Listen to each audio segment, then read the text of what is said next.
Here at Tales of Earth, we wish to showcase some of the myths and legends of our past, as well as the greatness that humanity can achieve, and everything in between. World War II is one of the largest conflicts in the history of the world, with thousands of stories being told, both about the strength and the heroics of human nature, and the lowest and most vile that mankind can possibly fall to. Today, we're going to be discussing one of those stories, one of those little-known facts, the Night Witches. On the Eastern Front of World War II, we saw some brutal fighting between the Russians and the German army, with horrible acts committed on both sides. It also saw people step forward and perform true acts of heroism. The following is a tale of a group of women who did not feel that they should have been held back from defending their homeland, and they volunteered for some of the most dangerous missions of that time. In 1942, the Eastern Front, it was dark and cold. Most of the camp had gone to sleep, and all that remained was the night watch for these members of the German army. It's late. Thoughts of home, of warmth, and of a cozy bed had filled most men's heads. From the darkness in the sky, they heard it though. The sounds of a broom cutting through that air. The Night Witches descended, and where they go, only destruction follows. They are invisible, little more than ghosts in the night. In June of 1941, the German army had invaded the Soviet Union, with Hitler's army quickly marching towards Moscow. After months of fighting, the soldiers of the Russian army were dwindling. Taking the advice of the first female navigator in the Air Force, Marina Raskova, Joseph Stalin ordered the organization and deployment of 3 female aviation units. The most famous of these was the 588th Night Bomber Regiment, the Night Witches. 2,000 women from across the country volunteered for that unit, wanting to help in their country's defense against the encroaching army. Raskova selected 400 women to serve across the 3 units, with most of these women being younger than 30. Tense training followed. These women had only a few months to learn what pilots and navigators took years to master. The war would not wait.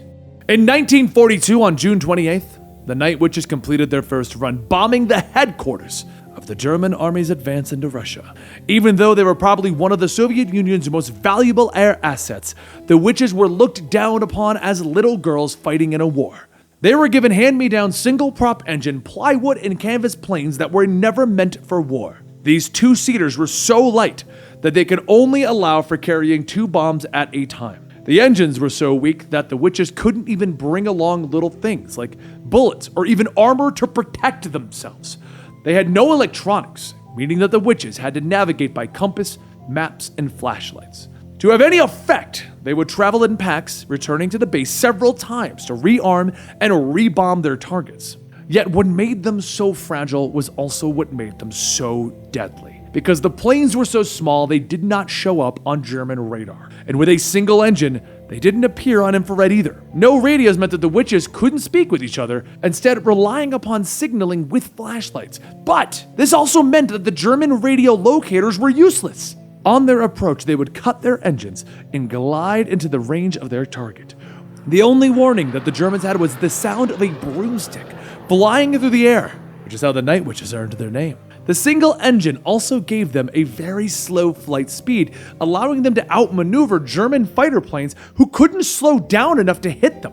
The Witches were sadly disbanded 6 months following Germany's surrender in 1945. They were also one of the most decorated units in the Soviet Air Force. Throughout the course of their careers, the 588th dropped 28,000 tons of bombs and flew 30,000 missions. They lost a total of 30 pilots. The Night Witches have gained little fame throughout history, appearing sporadically in media. Several books have been written as well as several documentaries. The witches have appeared in a few historical fiction movies, though usually as the love interest for other characters. Garth Ennis even recently wrote a graphic novel depicting the Night Witches. I hope you enjoyed this story from World War II, and as you can tell from our recent videos, we're trying a whole bunch of different mythology and factual things here on our new channel. We're hoping you guys enjoy this, and we need to know in the comments down below what you think about the Night Witches, and what do you want more stories of? We have more World War II stories, we have Cold War stories, we have Korean War stories, but we also have classic mythology and modern mythology, such as the Odyssey and even current urban myths. Other projects are coming to this channel, such as moving our conspiracy podcast over here, and just more interesting fun things like what would you need to bring with you to go time traveling, or how would you conquer the world? I hope you guys are enjoying this channel, and if you are, we need to know. give this video a like, subscribe to the channel, tell all your friends, and let us know in the comments. We are checking this daily, and we appreciate all of you guys who have come over here as we are trying to get this channel off the ground.